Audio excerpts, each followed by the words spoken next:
Aynen böyle. Bakınız bugün emeklilerden bana gelen bir mesaj vardır. Hüseyin Bey'den, Hüseyin Yücel Gazi'den. Ortaya koyduğu bir görüş vardır. Diyor ki, devlet hayat pahalılığını %37,75 olarak açıkladı. Emekliye sosyal yardım alan Malul Gazi şehit ailesi ve özürlü maaşlarına bu artış verildi diyor.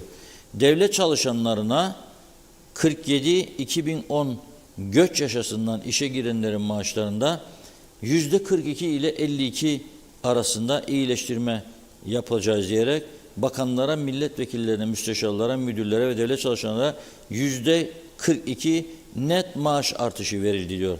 Anayasanın eşitlik ilkesine göre devletin bu adaletsizliği derhal düzeltmesi gerekiyor diyor. Üzülerek söylüyorum, bunlar yaşanırken tüm siyasi partiler, özellikle muhalefet partileriyle bütün sendikalar buna sessiz kalmıştır. Özellikle Emekliler Derneği ne konuyu bildirmemize rağmen bu konuda Maliye Bakanı'na bir yazı yazarak gündeme getirmesini istedik ama herhangi bir temas olmamış, yazı da gönderilmemiştir. Evet, şimdi burada yani bunu niye okudum ben? Kamuya yönelikdir hep hükümetlerin icraatları. Yani daha çok memur alalım, istihdam yapalım, kamuda çalışanlara daha iyi maaş artışı verelim. Özelde çalışan emekli veyahut da ne bileyim işte özürlü, malul gazi falan bunları idare edelim, zaten veriyoruz bunlara falan. Yani burada herkesi memnun edecek, halkı mutlu edecek bir uygulamanın olmadığını görüyoruz. Bu son derece üzücü bir durumdur. Ve bu konuda tekrar üzerine basarak söylüyorum. Esas sorun bizim ülkemizde profesyonel siyasetçilik yapılmamasıdır. İktidara gelenlerin göreve getirdikleri bakanlar, yüksek düzeydeki mevkilere getirdikleri kişiler işin uzmanı olmadığı için büyük bir kısmı, tümü değilse bile çok ciddi sıkıntılar yaşıyoruz. Yoksa burası öyle Amerika'nın açıkladığı gibi 391 bin nüfuslu bir ülke ise Kuzey Kıbrıs, yani burayı yönetmek büyük bir iş değil. Büyük ülkelerle kıyasladığım zaman bir muhtar, vali demiyorum, dikkat edin, kaymakam da demiyorum, belediye başkanı, bir muhtar 391 bin kişiyi rahat idare edebilir. Bizde Cumhurbaşkanı, Başbakan, 10 bakan, 50 milletvekili, ombudsman, Sayıştay Başkanı, Başsavcı, Yüksek Mahkeme Başkanı, bir yığın makam var bizde, kaymakamları var, 18 belediye başkanı var, 28'di bu da var, yeni düştü daha 18'e. Müsteşarlar, müdürler, 150 civarında müşavir ve buna rağmen bu ülke bu kadar kötü gidiyorsa burada bir sorun var demektir. Esas mesele budur. Ve bu sorunu çözmediğimiz sürece, yani bu ülkede siyasi partiler yasası değişmediği, demokratikleşmediği sürece, seçim sistemi değişmediği, demokratikleşmediği sürece, milletvekillerine bakanlık yolu kapanmadığı sürece bu ülkenin düzlüğe çıkabilmesi asla ve katla mümkün değildir. Bir yerde kilitleniyorsunuz. Çünkü milletvekilleri bakan olunca bir sonraki seçim yine kazanabilmek için devamlı rüşvet vermek zorundadır. Yani olmaması gereken işleri yapmak zorundadır. Vatandaşlara yapabileceği konusunda da yapamayacakları konusunda söz vermesidir. Ya memnun etmesidir ya aldatmasıdır. Bu başka türlü düzelme şansı yoktur bu olayın. Eğer bu ülkeyi düzeltmek istiyorsak milletvekillerine bakanlık yolunun kapatılmasından başka hiçbir çaremiz yoktur. Bölgecilik oyununa son verilmelidir. Bakın ne diyor Yüksek Mahkeme Başkanı? Son seçimde diyor %60'dan fazla karma oy iptal edildi. Peki buna rağmen bir hareket görüyor musunuz mecliste, siz karma oyun kaldırılmasına yönelik? Var mı bir şey? Bir öneri, bir tartışma? Yoktur. Zaten meclis şu anda haftada bir toplantı kararı almıştır ve 27'sinden itibaren de meclis yoktur. Ta Haziran sonuna kadar. Neden? Çünkü seçim yasakları var. Haziran sonundan sonra zaten yaz tatili sürecine girilecek. Meclis 3 ay tatile çıkacak gene. O zaman ne sonuç alacaksınız bu mecliste? Ne sonuç alabiliriz? Nasıl hizmet bekleyebiliriz? Enteresan bir durum. Kalıcı bir kural yok, kalıcı bir yasa yok. Tamamen iki dudağın arasından çıkan söze göre yönetilen bir toprak parçasındayız. Aynen böyle. Ha, becerebildikleri başka şeyler de var. Eğer birine gancayı taktılarsa, yani birilerine zarar vermek istiyorlarsa Ankara'ya telefon açıyorlar veya buradaki temsilcileri aracılığıyla mesaj yolluyorlar. Diyorlar ki dikkat edin ha falan, sizi de şey etmiyor, bunlar desteklemiyor, karşı çıkıyor. Bunlara bir ceza vermek lazım diye oradan talimat istiyorlar. Bu talimatı talep eden aslında burasıdır. Yoksa onlar durduğu yerde fazla karışmazlar. Burası istiyor, bana talimat ver diyor sürekli. Mesele budur. Çünkü yönetim becerisi olmayan insanların yapabilecek başka bir şey yoktur. Sonra da size der ki ne yapayım Ankara böyle istedi. Olmaz ya. Olmaz. Olmaz. O şarkıyı söylemeyeceğim tabii. Olmaz olmaz bu iş olamaz diye. Funda Hanım onu güzel söyler ama bugün sabahleyin aç karnına yumurta içmek lazımmış. Çiğ yumurtayı içtiğiniz zaman ses tonu güzelleşirmiş. Ben genelde çiğ yumurta içmiyorum. İçemem yani de. Lavaboya girdiğim zaman şarkı söylerim. Akustik bir ses çıkıyor. O zaman derim ki yahu sen büyük bir yıldız olabilirdin, güzel ses çıkar ama halbuki normalde ses güzel değil. Dışarıda söyle bakalım. O ortamda, banyonun içerisinde ses korkunç güzel çıkıyor, akustik. Vay anam mayderim, bazen kalın sesle söylediğimde Demis Roussos geliyor. İkinci Demis. Ama öyle değil gerçekten. Evet, durum böyle. Türkiye'de seçim var, bizde seçim var. Haftalardır kilitlendik yine seçim meselelerine. Tabii bitecek. Türkiye'de 8 ay sonra yerel seçim varmış. Dün duydum. Enteresan bir durum. Yerel seçimler Türkiye'de olacak. Bizde galiba 2 yıldan az kaldı, Cumhurbaşkanlığı seçimi olacak. Bakalım olağanüstü bir durum çıkar çıkmaz göreceğiz. Türkiye'deki seçimlerden sonra burada bir erken genel seçim gündeme gelebilir mi ki muhalefet bunu zorluyor, erken genel seçime gidilmesini. Hep birlikte göreceğiz. Seçim, seçim, seçim ama başka hiçbir şey yok maalesef. Evet Funda Hanım. Evet, mesajlara gideceğim. Başlayalım. Çok çok teşekkür ediyoruz ilginize. Evet, Dilara Kortu, seçim için kura yapılamaz mıydı? Bu savurgunluk ne? Diyor. Mehmet Uluçaylı, kümesteki kapalı kalıp köşeye sıkışan tilki sağa sola gelişi güzel saldırır. Korkunun ecele faydası yok demiş. Evet, Ahmet Aril iyi yayınlar. Mehmet İnancı da hoş vakitler değerli dostlar dedi. Nikos Bülent Antonio, Reşat Bey, KKTC dünya çapında tek ülkedir. Eşi benzeri yok. Gene seçim saygılar. Mehmet Uluçaylı Sağlık Bakanı açıklama yapıyor. Hastanelere ilaç geldi diye. Eczaneler tam takır. Kaç aydır ilaçları dışarıdan alıyoruz demiş. Oytun Andaş kolay gelsin. Arif Koroğlu UBP en çok sevdiğim varlığı bile aday çıkarsa oy vermem. Çünkü bu UBP düzenine giren kişi kesinlikle yoldan çıkar demiş. Mehmet İnancı, Reşat Bey trafik cezaları toplanamıyormuş. Devletin kaybı yılda 75 milyon olduğu söyleniyor. Aralık 2022 herhalde beri toplanamıyor. Aralık 22'den beri pardon. Günah değil mi? Oytun Andaş, İstanbul Avrupa Uyum Yasası'na göre yıllardır yapılanıyor. Anadolu başta narenciye akın sistemiyle Avrupa ve dünyada devrim yapacak İnşallah. İsmet Ezel, belediye başkanları azaldı ama bizi biraz almadı demiş. Oytun Andaş, neden döviz sorunu yaşıyoruz diye soruyor. Evet, Gaye Kök iyi yayınlar. Zeynep Toros, iyi ki varsınız. Sizi her gün hiç kaçırmadan izliyoruz. Sesimiz olduğunuz için sonsuz teşekkürler. Ali Cevat, Reşat abi iyi yayınlar. Ben Ali olarak ve ailem sandık olan taraftan asla geçmeyeceğim. Bana hiçbir faydaları yok. Doğan Falyalı, nereden oldu giriş, nereden sonlandı cümle diyor. Hadi Söyle şarkıyı demiş bunu. Teşekkür ederiz. Bakıyorum tabii Mustafa Özcan'ın mesajı geldi şimdi. İyi yayınlar. Türkiye ve Kuzey Kıbrıs'a huzur gelecek. Az kaldı diyor. 28 Mayıs gerçek baharın habercisi olacak. Her şey çok güzel olacak. Şüphesiz Kılıçdaroğlu dedi.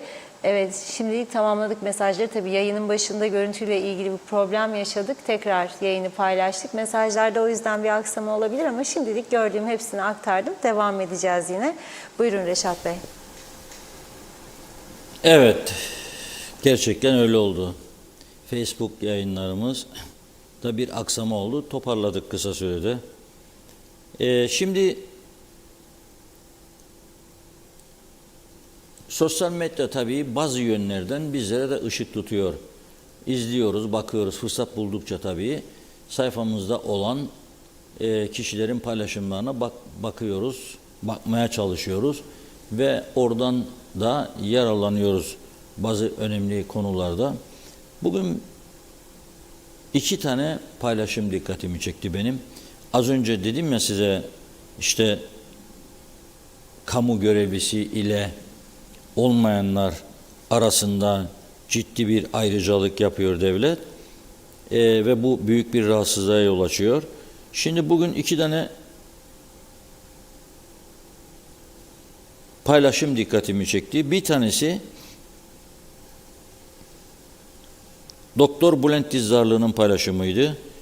Lefkoşa Doktor Burhan Nalbandoğlu'nun eski başhekimi, toplumsal sorunlara karşı duyarlı bir arkadaşımız.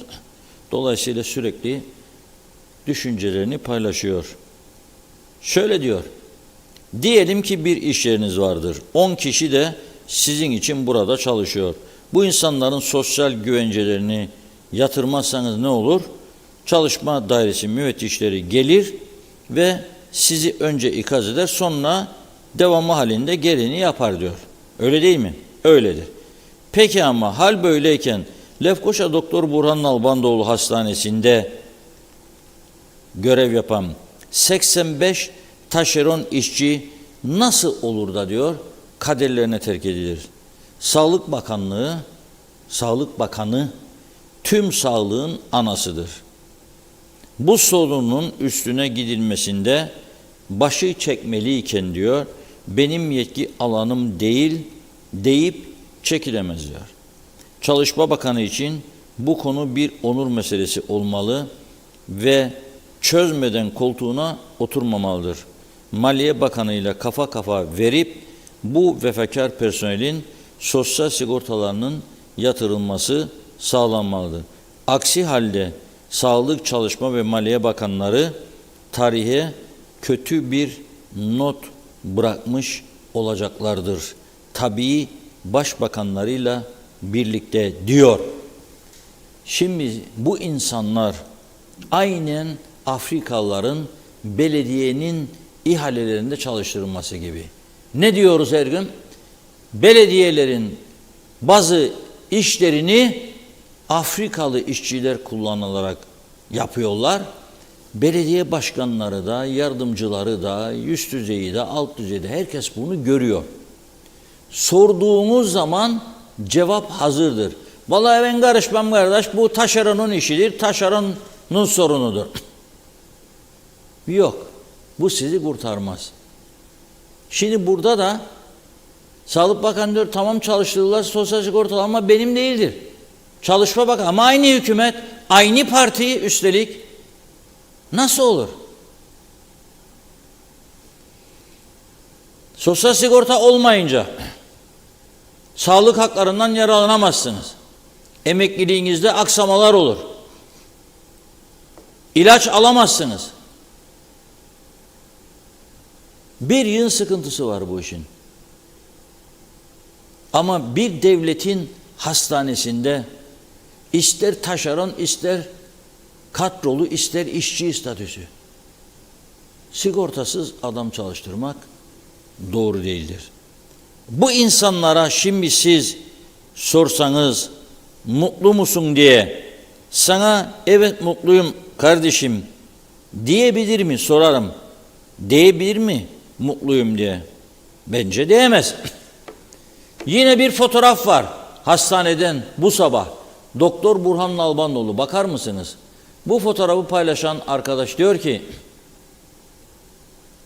doktora görünebilmek için, sıra numarası almak için 6.30'dan diyor sabah, çünkü diyor online yok diyor, online yok. Yani online randevu alamazsınız diyor. Zaten fotoğraf kendini gösteriyor. 6.30'dan geliyorlar diyor. Sonra adama sıra geldiğinde diyorlar kendisine, sana biz 3 hafta sonra randevu verebilirik, geresin doktora göresin. Böbrek ağrır diyor, taş dökerim mesela. Vallahi durum bu. Midem yanıyor. Ne yapmalıyım? Vallahi bilemem. Bu ülke, tamam kardeşim, sen kapıları açıyorsan 2 yılda 105 bin Nijeryalıya, ona göre onların da hastanelere gideceğini düşünmek, çocuklarını okula yollayacağını düşünmek, uyuşturucu patlaması yapacaklarını, şiddet olaylarına vereceklerini düşünmek ve ona göre önlem almak zorundasın. Yani hastanelerini geliştireceksin, okullarını geliştireceksin, polis teşkilatını geliştireceksin. Ben verdim ama ben bilmem falan filan, yoktur böyle numara. Yoktur. Olamaz böyle bir şey. Özele git. 800 TL muayene sadece. Ondan sonra git bu tahlilleri yap da gel hanım, ya yap da gel efendi. Çoğu da şimdi en kolay kestirme yol, belim ağrır, çekelim bir MR derler. Ama ne çekeceksin MR ya? Kolay mıdır MR çekmek? Sadece parasal yönden değil. O alacağın ışınlar, ne MR çekeceğim, belim ağrır hemen.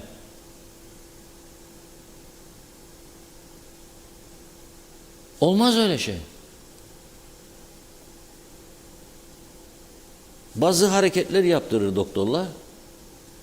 Ağrının çeşidine göre eğer gerekli görülürse o zaman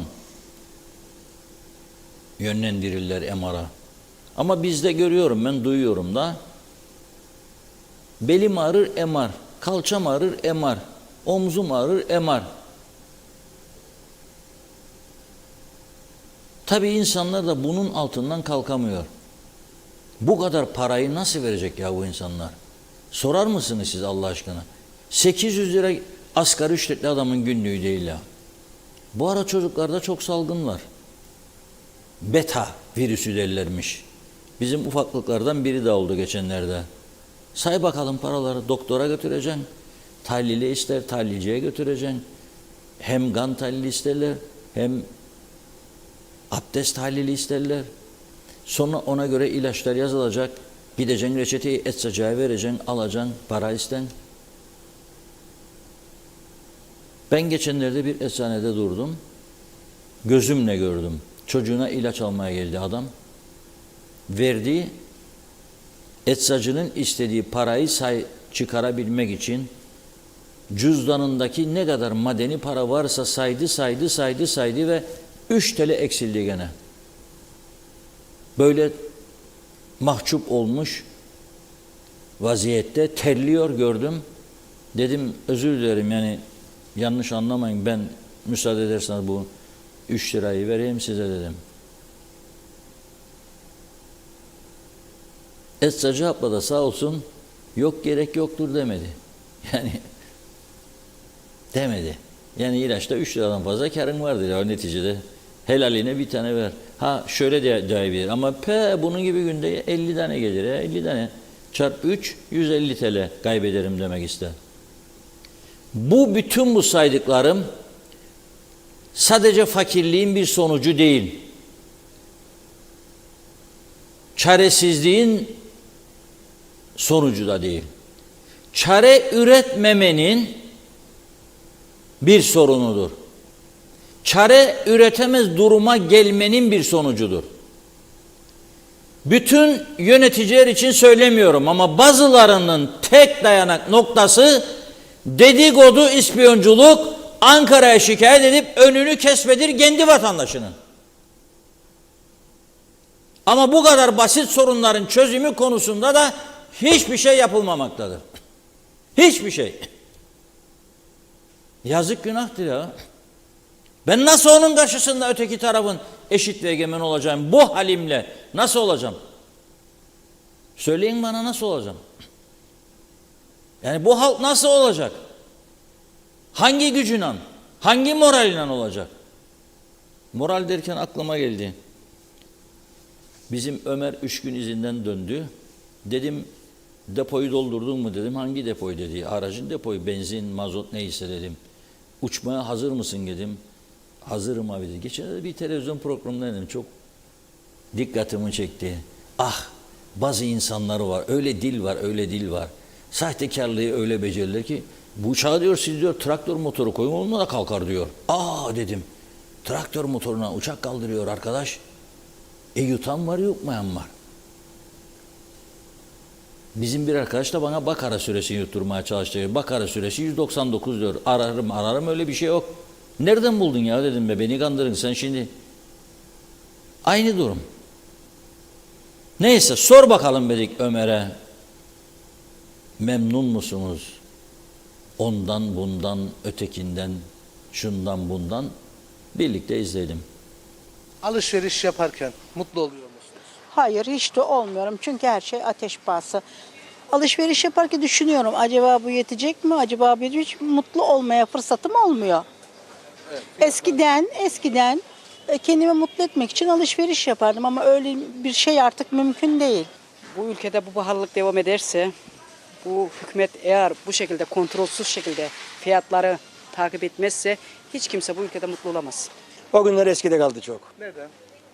Vallahi enflasyon çok büyük.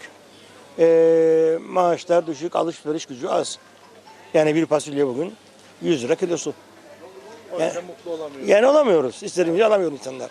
Daha önceleri mutlu olurduk ama şimdi mutlu olamıyoruz. Mesela canımızın çektiği işte bir zepseyi, meyveyi reyonun önünde 40 defa düşünürük. Acaba alsak mı almasak mı? Çünkü sadece yani düşün bir taze fasulye aldığını. Onun eti var, ocağı var, salçası var. Yani Mutlu değilsiniz özetle. gerçekten mutlu değilik. Bir yeme içme zevkimiz vardı. Sağ olsunlar onu da elimizden aldılar. Fiyatlardan dolayı tabii ki herkesin geçim sıkıntısı.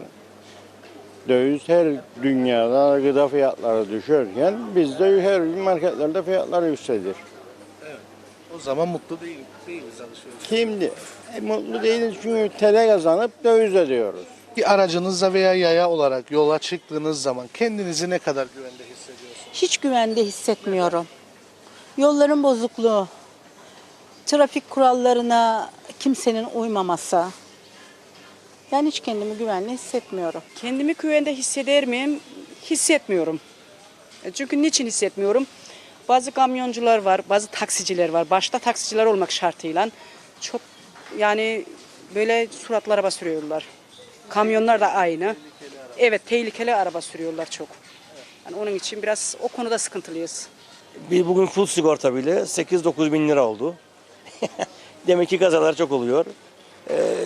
Yani ben kendimi çok nasıl şöyle bir şey. Yollarda olan o deli eden langufalardan bile kurtulmak için bir şey yapmak lazım. Yani çok zor, çok zor. Manevra yapmak lazım. Yani iyi değil. Ben beğenmiyorum yani yollarımızda ama güvende değiliz. %50 çünkü karşıdan gelenin biliyorsun yollarımız darmadağın. Çukurlar, delikler her tarafta aynı. Biz turizmin içindeyim. Biz her gün otellere müşteri getiriyoruz Ercan'ı alıp da. Fakat yollarımız çok perişan. Yani kimse kimseye bir de saygısı kalmadı. Yani aynen öyle. Kimseye saygısı kalmadı. Yaya geçişlerinde saygı yok. Yani ne kadar mutlu olabilirim ki? Güvende hissetmiyorsunuz. Hissetmiyorsun ki çünkü yollar çok kötü. Hiçbir zaman. Çünkü trafik kurallarına uymadıkları için mesela sen tarafında bile giderken en küçük bir şeyden bile seni geçmek için solundan ki soldan geçilmez yani. Çift şeritli yolda gideriz ve solundan seni geçiyor ben ileriz yani böyle Güvende değiliz. değiliz. Gerçekten değiliz. Peki devletin eğitim ve sağlık hizmetlerinden memnun musunuz? Eğitim ve sağlık. Sağlık sıfır. Yani KKTC'de sağlık diye bir şey var diyen varsa ben bunun uğraştığı imzasını basarım. Bir devlet hastanesinde hiçbir zaman içi gidilip de bir muayene olamıyoruz. Bir acile varsak ancak ölürsek geri geliyoruz. Sağlık sıfır. Eğitim de sıfır ya. Öyle çok güzel bir eğitim yoktur. Vallahi sağlık hizmetleri sıfır. Yani hastaneye git, ölmek için git. Eğitim Eğitimde işte o da yani sıfır gibi bir şey. Tam net değil. Eğitim zaten çöktü şu an. Sağlık derseniz o da aynen. Yani değiliz. Ben kendi çocukluğumu düşündüğüm zaman şimdiki eğitimle çok dağlar kadar fark görürüm. Bizim zamanımızdaki öğretmenlerimiz çok özveriliydiler. Günde 2 defa okulumuz vardı. Bize bahçe işi yaptırırlardı kızlara. Yeme içme, dikiş nakış öğretirlerdi. Şimdi bunlar hiç kalmadı. Hiçbir faaliyet yok okullarda. Yani öğretmenler sanki gün gitsin para gelsin misali. Eğitim sistemi sıfır. Ben bilirim pandemide çektiğimi. Sağlığa baktığımızda hani işte istediğinizi bulamıyor. Yani devlete git, özele gider insanlar. Devlete gittiğinde ilaç bulamam. İlaç fiyatları, benim tansiyon hastasıyım. 25 liraya aldığım ilaç bugün 70 liradır. Kuzey Kıbrıs Türk Cumhuriyeti'ndeki yaşantı sizleri mutlu edebiliyor mu? Hiç kimse mutlu değil. Ya, pahalılık. Biz TL kazanıp döviz ödüyoruz. Hayır değilim. Değilim. Mesela benim eşim emeklidir. Ben çalışmıyorum. Şimdi eşim de emekli. Mesela biz ayda bir kere bile dışarı çıkıp ikimiz bir yemek yiyemiyorsak ben nasıl memnun olayım bu ülkeden? Değiliz çünkü bir tarafta asgari ücreti zam yapıyorlar. Dersin ki oh rahatladım ama bir gelip bakıyorsun ki kardeş marketteki alacağın her şey aynı fiyata çıkmış. Durdurun bunları. Asgari ücret aynı şekilde gene kalsın. Çünkü şu anda hayat pahalı çok Kıbrıs'ta. Elektrik dünyanın en fazla elektriğini ödeyen biziz. Bu doğrudur. Ondan sonra ev kiraları yükseldi. Elektrik yükseldi. Her şey yükseldi. Yani nasıl geçineceğiz bilmiyoruz. Görüyorsunuz 8-9 bin arkadaşım, vatandaşımız geçip diğer tarafta çalışıyor. Eğer ben genç olmuş olsaydım bu adadan kaçmayı düşünürdüm. Pahalılıkta çok mutlu değilim. Ama ne diyeyim sana, özgüven tarafından mutluyum. Ekonomik şartlarda değilim. Sağlık hizmetinde de değilim. Değilim. Çok mutlu değiliz. Çok mutlu değilim.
Evet, röportajlar mutluluk üzerineydi. Çizgi filmimiz de mutluluk üzerineydi. Bir mesaj çıkarız herkes bundan diye düşünerek koyduk. Zaten programımızı biliyorsunuz, sadece büyükler değil yani gençler, çocuklar da izliyor ada çapında. En çok izlenen program olduğunu bizler biliyoruz, sizler biliyorsunuz. Devletin de bilmesini istiyoruz. Ölçüm aleti, ölçüm aleti, ölçüm aleti. 250 milyon Türk lirası BRT bütçeleri var. Ekstralar, overtime'lar şu an 300-350 Allah bilir.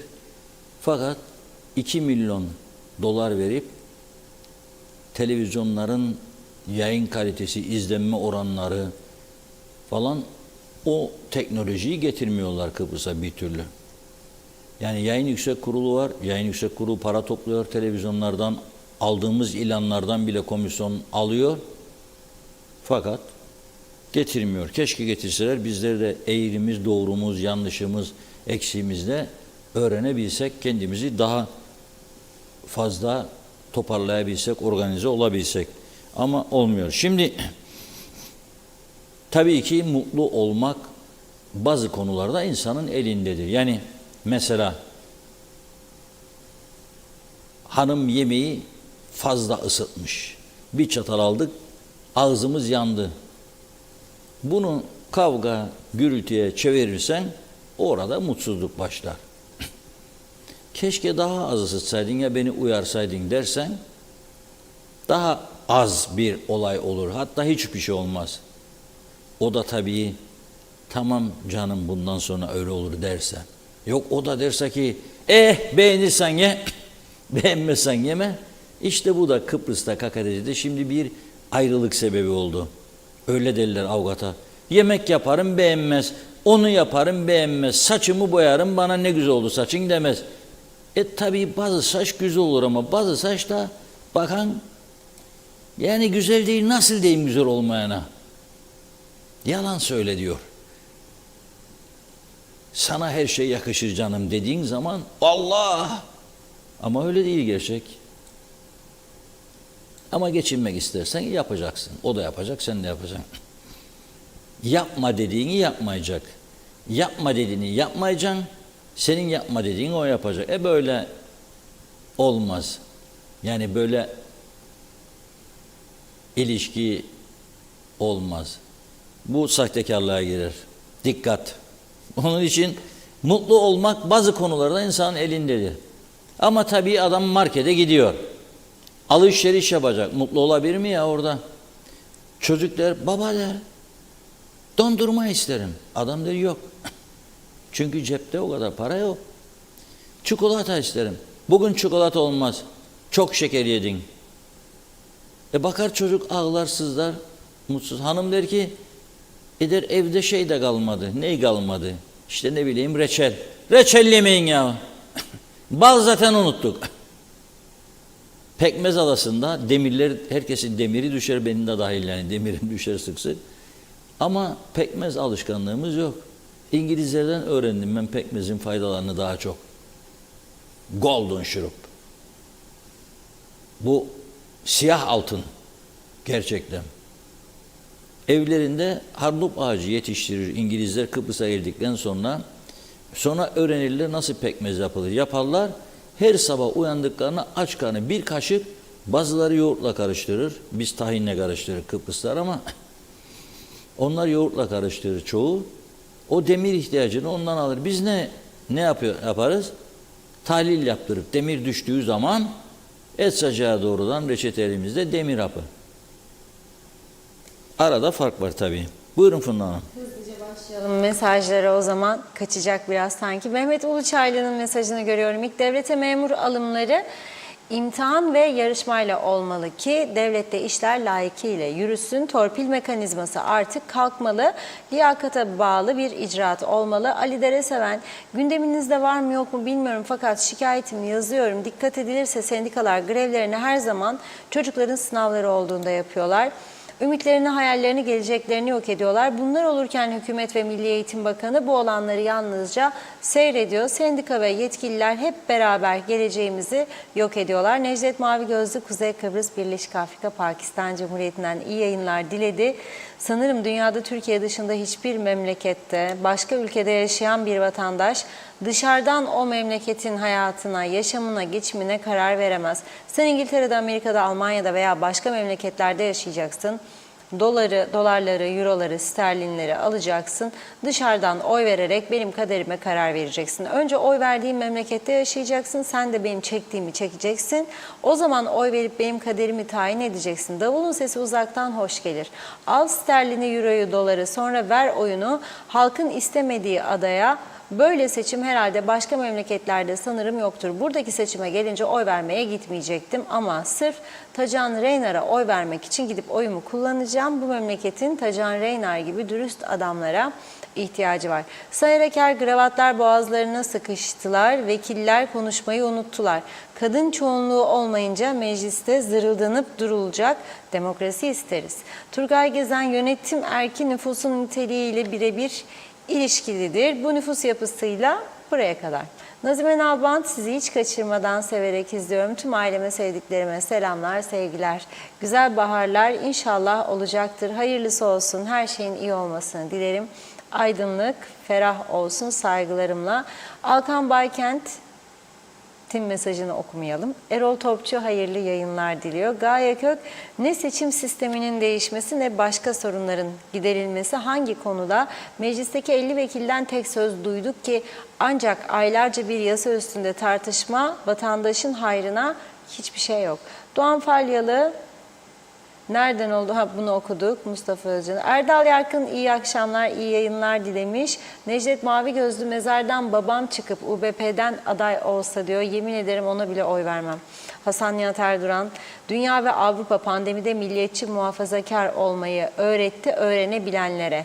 Türkiye'de de meclis belli oldu. Seçim bitmiştir. Kıbrıs artık daha da değerli. Önemli olan 63 işgal ve istilası ateşkesinden ambargo, ulaşım ve izolasyonlarla mücadele etmekte. Zeren Turalı, esas sorun gerçekten seçim midir? Seçilmişlere görev verilmezse, halkın hür iradesi çiğnenirse, iktidara seçilmişler değil de kurultayda oyların salt çoğunluğunu alan değil de bir başkası atanırsa, halkın iradesi yok sayısı ülke talimatlarla yönetilirse o zaman seçimlerin bir değeri, anlamı, hükmü kalır mı dersiniz? Bu konuda fikriniz nedir?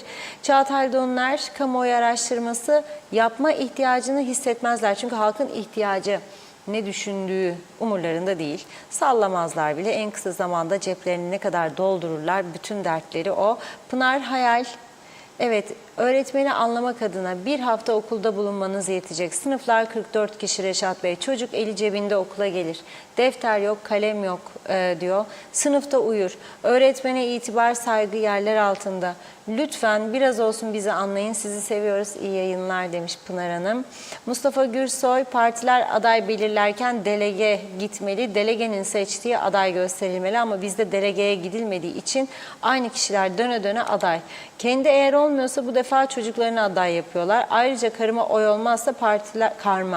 oy olmazsa partiler seçilecek yerlere yine istedikleri kişileri koyacaklar. Böylece halkın iradesi meclise yansımayacak demiş. Celal Harun, 19 Mayıs Atatürk'ü anma Gençlik ve Spor Bayramınız kutlu olsun. Bu ülkede her gün bıkmadan, usanmadan Atatürk'ü övmek, sevmek için milyonlarca sebep var değerli dostlar. Sevgi, aydınlık, mutlu yarınlara. İnşallah. Gürkan Giritli iyi yayınlar yazmış. Ali Dere Seven, dikkat edilirse, evet, bunu okuduk benzerini. Mehmet Uluçaylı, hükümet yerel seçimlerde çalışanların ücretlerini henüz ödemedi diyor. Tekrar veresiye mi? Bu bir vekil için çalışılacak demiş.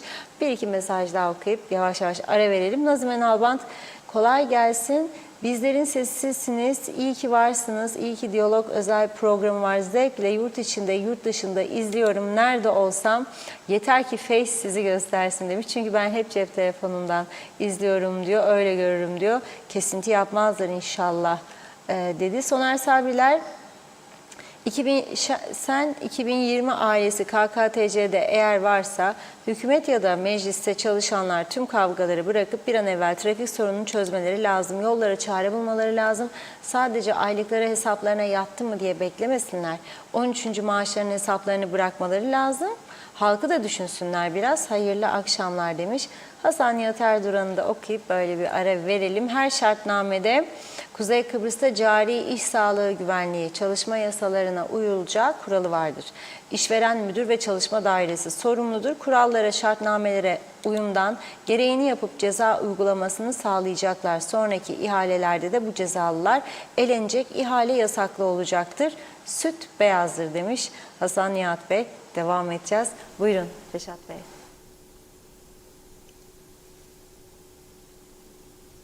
Evet.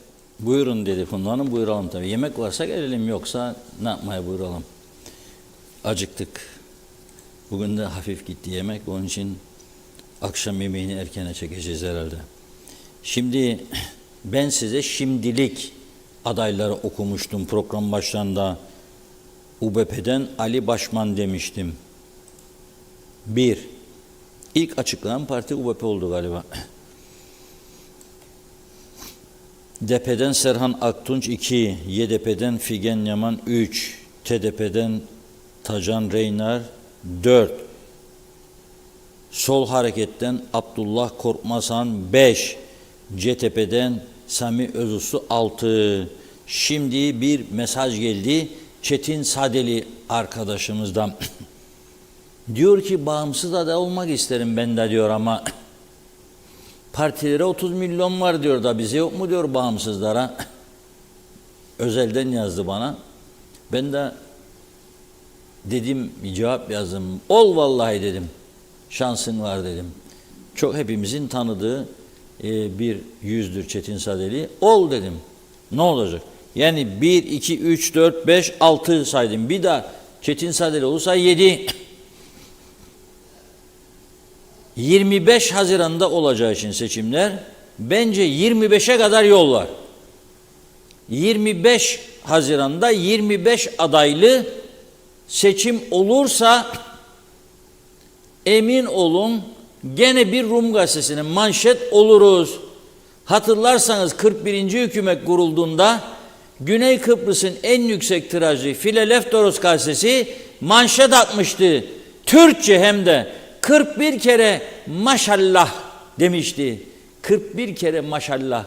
41 hükümet, 41 kere maşallah. Nasıl da alay konusu oluyoruz Rumların yanında, değil mi? Olsun ama.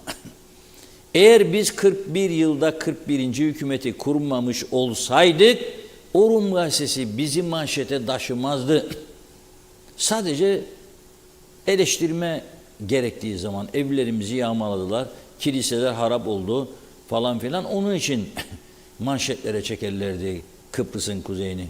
Ama Kıbrıs'ı Türklerin becerisini hiç manşetlerde kullanmadılar.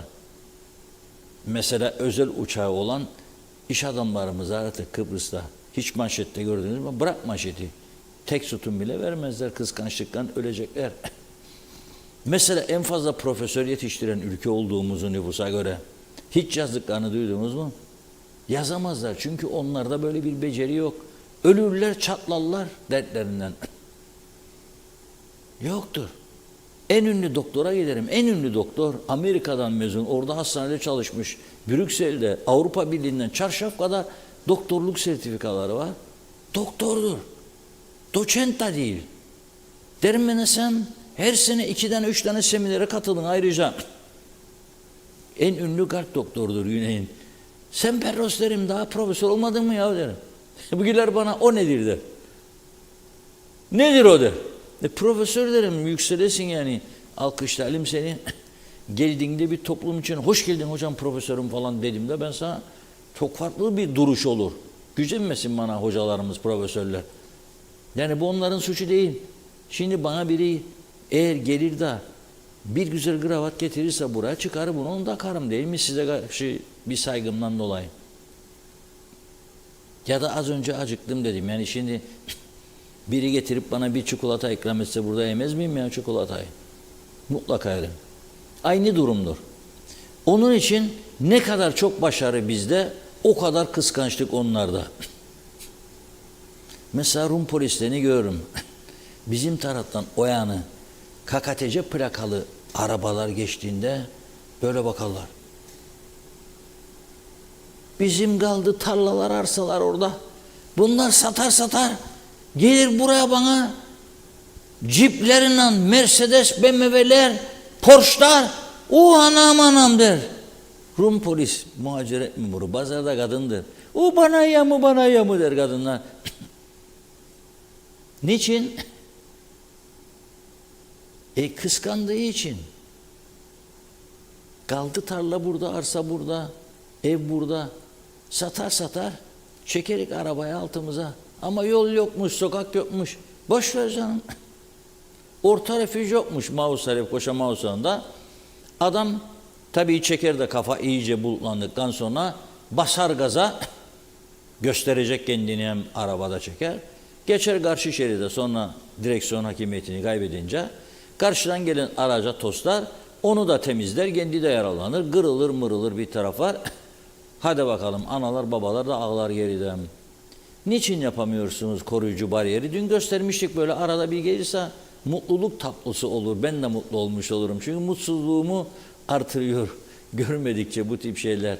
Kulak bende olursa müthiş şeyler olur. Göstermiştik dün, Serdar arkadaşımız gitti, Lefkoşa Mausa ana yolu, orta refüjler, bariyersiz. Çiçek tarlası oldular tümü. Tabii ne yapacaklar? O çiçek tarlaları ot olur, uzar boyu. Para yok derler, temizleyelim. Sonra biri geçerken sigara izmaritini atar, yanmaya başlar otlar. Bu taraftan bizimkiler de turizm patlaması yaşayacak. Yaşayamazlar. Mümkün değil yaşasınlar.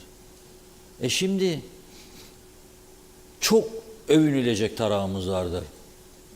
Mesela en az eğitim gören fakat başarı rekoru kıran, en çok kamuda istihdam yapan ülke Forever'in orderin Cyprus.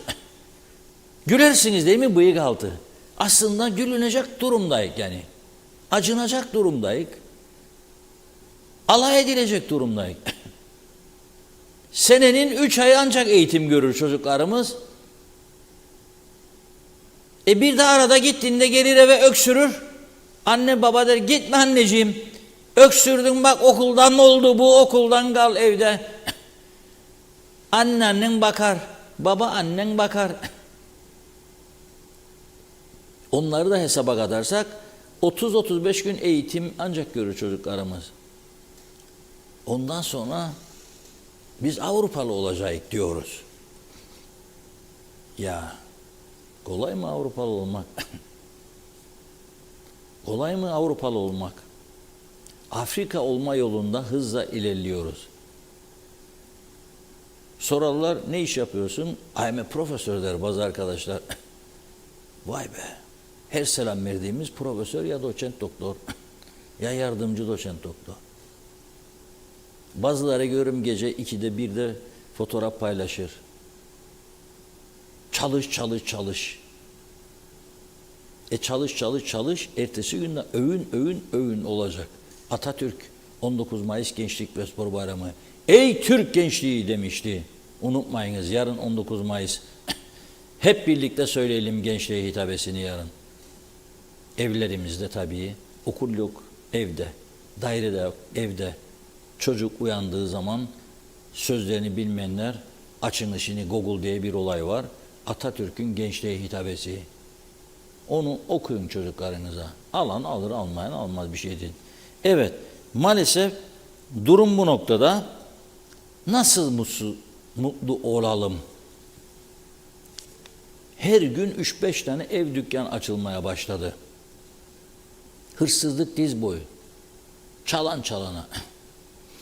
Dün polis yine bir yığın hırsızlık olayları ortaya çıkardı ve şimdi en moda hırsızlıklardan biri, dün bahsetmiştik ya, altınlar. Bir evden 500 bin liralık altın çalınmış.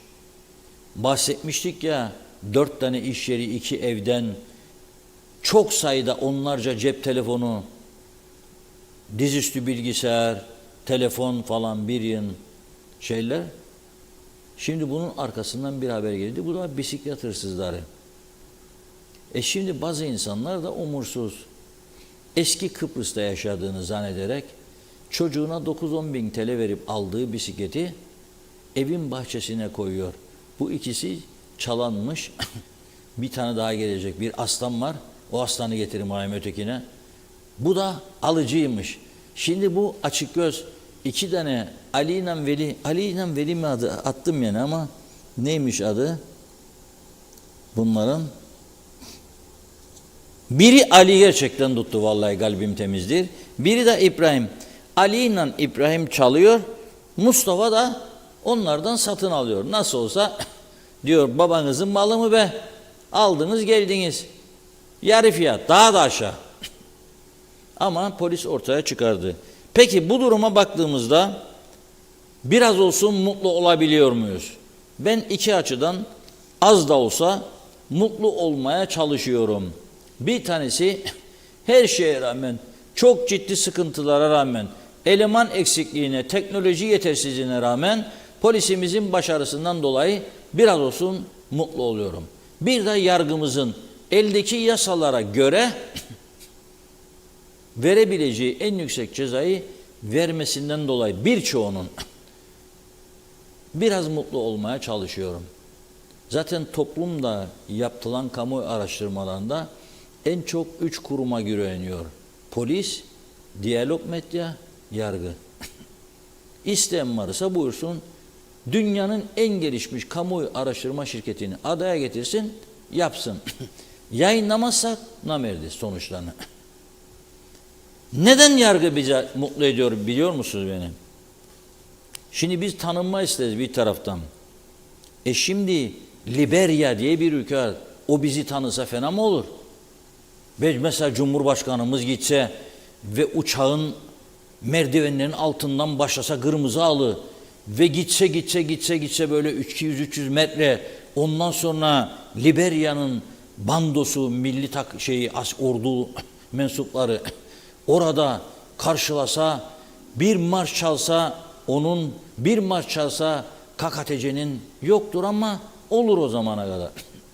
Müthiş olur.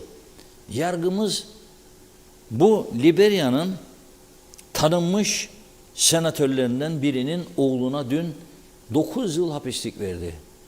İyi dinleyin.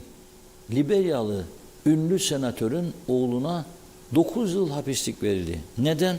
Çünkü bu senatörün oğlu Abdullah bir suç işledi. Down sendromlu kadına, 22 veya 26 yaşındaki kadına tecavüzde bulundu. Kadın rahatsız, Down sendromu var. Onun bu durumundan istifade ederek bu Abdullah tecavüzde bulundu. Mahkeme yargıladı. Babasının senatör olmasına bakmadan ve KKTC'nin tanınma ihtiyacı olmasına bakmadan yapması gerekeni yaptı. 9 yıl ağır hapislik cezası verdi. İyi mi yaptı? Evet, iyi yaptı. Yargı görevini yaptı. O yüzden bisikletlerini çocuklarınıza alıyorsunuz. Yol yok, sokak yok ama olan yollarda güle güle kullansınlar. Fakat kapı önünde bırakmayın, bahçede bırakmayın. Kalsın bir şey olmaz demeyin, oluyor çünkü. Alıyorlar, gidiyorlar. Babalarının mallarıymış gibi. Birçok insan da kameralara aldırmıyor, biliyor musunuz? Kamera var fakat aldırmıyorlar kameralara. Onun için dikkatli olmakta yarar vardır diyorum. Her gün trafiği konuştuk değil mi bu hafta? Evet, Funda Hanım kızıyor bana. Her gün trafik, her gün trafik. Tamam diyorum ama ne yapayım yani? Adam geçiyor karşı şeride, güm öldürüyor. Adam içiyor gidip vuruyor. Adam içiyor gidiyor elektronik mağazasına giriyor ya da biri arkadan vuruyor, ona giriyor. Her gün olacak şey değil yani. Polis dün bir trafik denetimi gerçekleştirmişti. Onun için diyorum biraz moral alıyorum. Polis bu kadar işin içinde yapmaya çalışıyor. görevini tam olarak değilse bile bir kısmını. Dün 1344 aracı durdurmuş. Bu 1344 araçtan 258'i, 285'i özür dilerim, 300 olsa neredeyse 1/4'ini yani rapor ediyor. 2 sürücüyü de tutukluyor. 123 tanesi aşırı sürat, 2 tanesi ehliyetsiz, 9 tanesi alkollü bunların. Ve ne yapıyor? Polis 285 sürücüyü rapor ediyor. Ceza yazıyor yani kendilerine.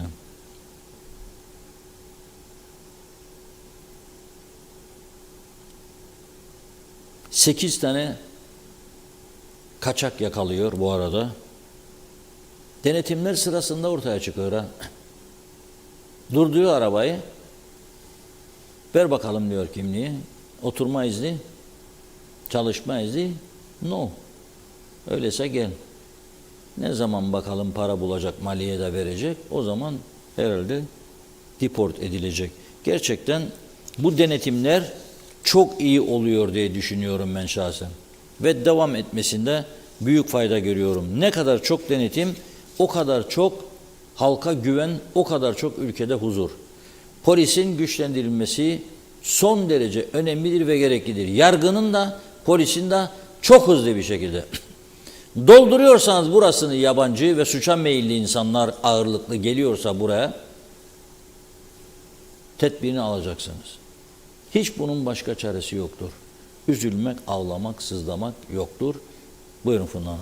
Evet, hemen devam edelim mesajlara. Mehmet Şenler kolay gelsin diyor. Mehmet Dağlıkkoca da aynı şekilde bakıyorum. İsmet Sencer de hayırlı akşamlar, harikasınız. İsmet Drangoz, Kıbrıs Türk'ünü daha çok karanlık günler bekler. Özel okulların ücretleri de yükseldi. Denetleyen yok, soran yok. Zamlar aldı başını gidiyor. Necdet Mavi Gözlü, çalıştırsınlar Afrikalıları, Pakistanlıları. En çok 5-10 yıl sonra bu memleketi bu insanlar bir kurşun atmadan alacaklar. Biz kan döktük, aktı diyor. Barış harekatında mevzilerde kaldık. Arkadaşlarımız yanımızda şehit oldu ama Afrikalı, Pakistanlı gelenler bir kurşun atmadan memleketi alacaklar. Devamlı yazıyorum. Tehlikeli insanlar, iş vermeyin, okula falan gelmediler diyor. Amaçları kök salmak. Verin işi buradan gitmesinler. Yarın bir parmağınızı ısıracaksınız ve o parmağınız ağrıyacak. Bunları buraya getirenlere hakkımı helal etmiyorum diyor Necdet Bey. Beni sokmayan yılan bin yaşasın demesinler. Yarın dönecek o yılan sizi de sokacak. Evet, Oytun Andaş, neden döviz sorunu yaşıyoruz ki demiş. Avrupa uyum yasasına uyum sağlamıyoruz, federe değiliz. Nazime Nalbant, İngiltere'de öyle bir MR'a göndermezler. Doğru söylüyorsunuz Reşat Bey. Hemen gidecektir ama parası var mı yok mu soran var mı? Mahvettiler bu güzel Kıbrıs'ı demiş. Halkı 3 TL'ye muhtaç edenler şimdi mutlular mı? İnanın ağladım. Nereden nereye? Bu halk ne durumlara kadar düşürdüler? Eskiden varlık vardı ama bu kadar sıkıntı çekmediler diyor. Üzgünüm. Sayar Eker, Kıbrıs'ta mutluyum diyen yalan söyler. Pahalılık, sosyal hayat, gerginliği, ayrımcılık her şey oldu bu adada. Sevil Taşlı, insan değeri yok KKTC'de. Kovboy ülkesi Teksas olmuş. Şerifi eksik, hiç tutulacak bir yanı kalmamış. Batmış gitmiş bir ülke. Kimse kurtaramaz artık. Satın gitsin, herkes kurtulsun. Ali Dereseven, dikkat edilirse, bunu okuduk. Erdal Yarkın iyi akşamlar diliyor. Vedat Allah Kerim, öğretmenler ne yapsın? Başımızdakiler ortada. Ne beklersiniz demiş. Aynur Yarkın da iyi yayınlar diledi. Sayar Eker, sen ben şikayet ederim, vekiller kahkaha çeksinler. Oy vermem deme. Oyunun arkasında koş. Mehmet Eren, selamlar. Bence yabancı uyruklu gençleri aç susuz sigortasız çalıştıran, açgözlü, emek hırsızı işverenleri eleştirmek yerine onları eleştirmek haksızlıktır. İşverenler denetlense, bu gençleri bu şekilde çalıştırmasalar onlar da bu adaya gelmez. Doğan Falyalı da diyor ki başımıza ne gelirse neme lazımcılık, bilgisizlik, beceriksizlik ve bencillikten geldi. Geniş düşün, gerçeği görürsün. Asgari ücret ne oldu? Vatandaş boş torbalarla geziyor markette. Madem pahalılık önlenemez, hemen asgari ücret 30.000 TL olsun, ancak günü kurtarabiliriz. Ayın 15'te biter asgari ücretlinin parası. Ay 30 gündür, geriye kalan 15 gün nasıl geçecek? Bilen herkese aydınlatsın, cennetlik olur demiş. Ulus Barani, o fareli video çok güzel. KKTC'yi yöneten fareler gibi onlar da mama yarışına girdiler. Hasan Nihat Erduran, eğitim merkezileştirme, branş öğretmenliği, ilkokulda sendika aidatını devletin toplaması, Türkiye'nin de taşımacılığı ödemesi halinde çok geriledi. Görülen bu. Bir de özel ders meselesi var. Tabii ki vergisiz gelir söz konusu. Aileleri müthiş zorlar. İkinci iş yasağına da girer. Haksız rekabet olur dershanelere. Sevil Taşlı, Fareli Köy'ün kavalcısı yazmış. Çağatay Doluner, senelerdir yapmış olduğunuz röportajlarda bu kadar şikayetçi olan insanların büyük çoğunluğu yarın seçim olsa oylarını yine bu hükümete verir. Bir başkası yeni hükümet kursa durum pek düzelecek değil. Kültürde anormal derecede bozukluk var. Epey sürede böyle gidecek gibi görünür. Ali Dereseven, yine elektrik kesintilerine başladılar. Hükümet, sendika hep beraber bizleri hayattan soğutup Rum'a teslim edinceye kadar icraatlarına devam edecekler demiş. Salih Mullalı, halk çok haklı, pahalılıktan çok büyük bir tezat var. Bir tarafta geçim sıkıntısı, bir tarafın eli yağda, bir eli balda, seyir sefa içinde, burnundan kıl aldırmayan, hiç de azımsanmayacak bir büyük kesim var. Sayar Eker TV 2020 dünyaya açık, iyi ki varsınız. Facebook, YouTube çok yaşa demiş. Mehmet Uluçaylı, insanlar ülkemizde nasıl mutlu olsun? Sosyal devlet anlayışı, birbirimize olan sevgi, saygımız olmalı. Evde kendi halimizde mutlu olmaya çalışıyoruz. Sabah uyandığımızda şükrediyoruz uyandık diye. Sudan sebeplerle kendimizi kandırarak mutluymuş gibi yapıyoruz. Varsın bizi idare ettiğini sananlar mutsuz olmasınlar demiş. Daha çok mesaj var ama bir mesaj daha okuyup ara verelim. Mehmet İnancı, rahmetli Ahmet Becerikli zaman zaman Mücahitler Parkı'nda hafta sonları cümbüşüyle çalıp söylerdi. Civar köylerden halkın eğlencesi olmadığından akın akın Lefkoşa'ya gelirdi. Becerikli'nin en popüler şarkısı "Kelleyi koydum fırına, pişmedi kaldı yarına." Bugün ülkenin durumu kelle gibi Reşat Bey. Hep yarına yarına demiş Mehmet Bey. Devam edeceğiz. Buyurun Reşat Bey.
Evet, umarım beğendiğiniz bugün biraz hareketli bir şarkı olsun dedik ve size onu dinletmeye çalıştık.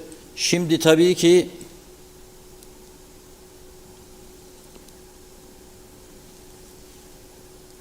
ülkemizin en önemli sorunlarından birisi nedir?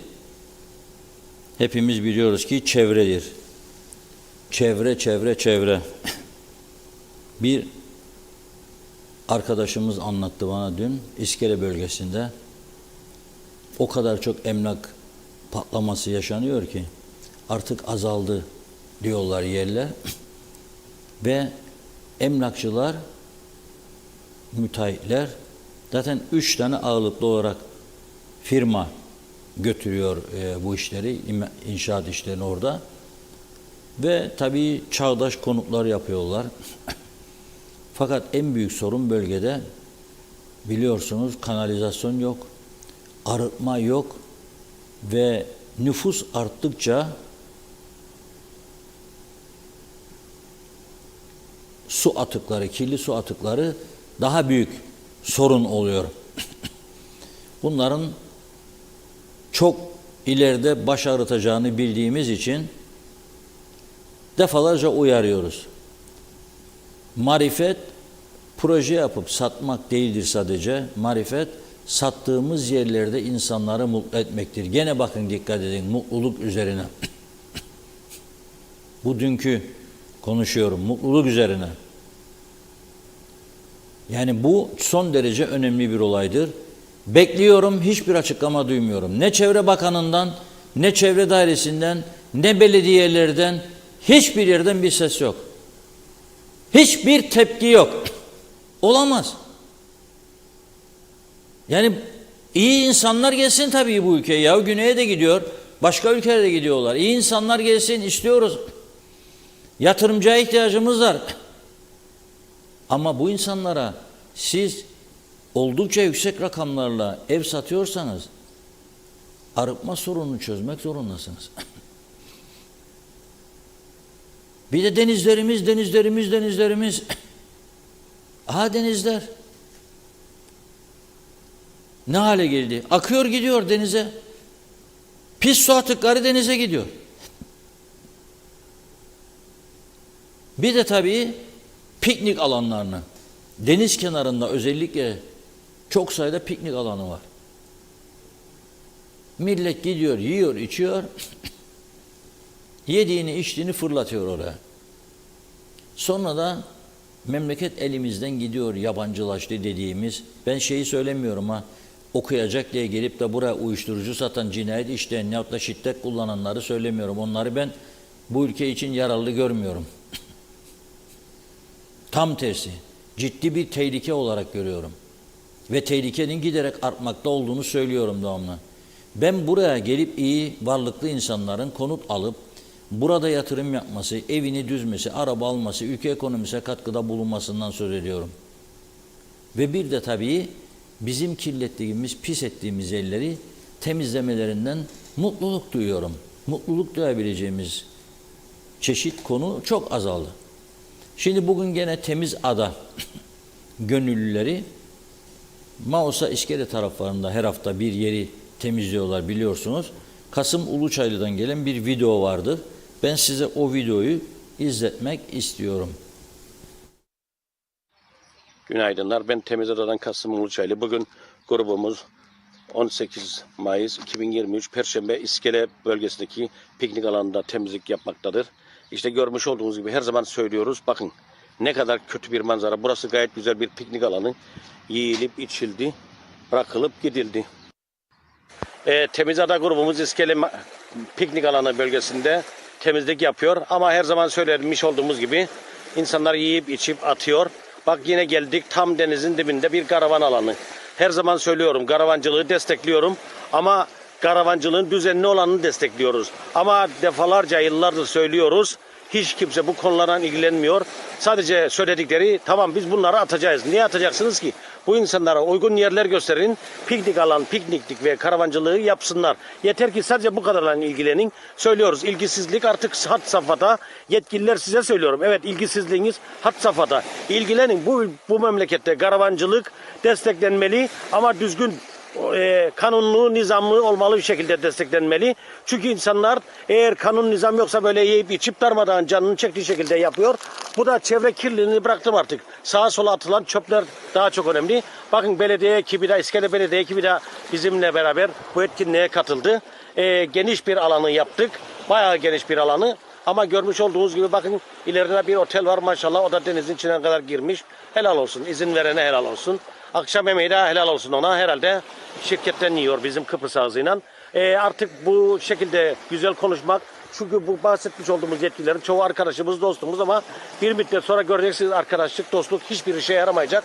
Lütfen bakın bu çevre kirliliği Temizada her hafta yapıyor ama biz temizlik işçisi değiliz. Sadece yetkilileri fark etmesini istiyoruz, bizi değil. Çevrenin ne kadar önemli olduğunu ve önlem alınmasını. Çok çok teşekkür ediyorum. Yarın 19 Mayıs Atatürk Gençliği armağan ettiği 19 Mayıs Gençlik ve Spor Bayramı. Herkesin bayramını kutlar. Nice güzel yarınlar diliyorum.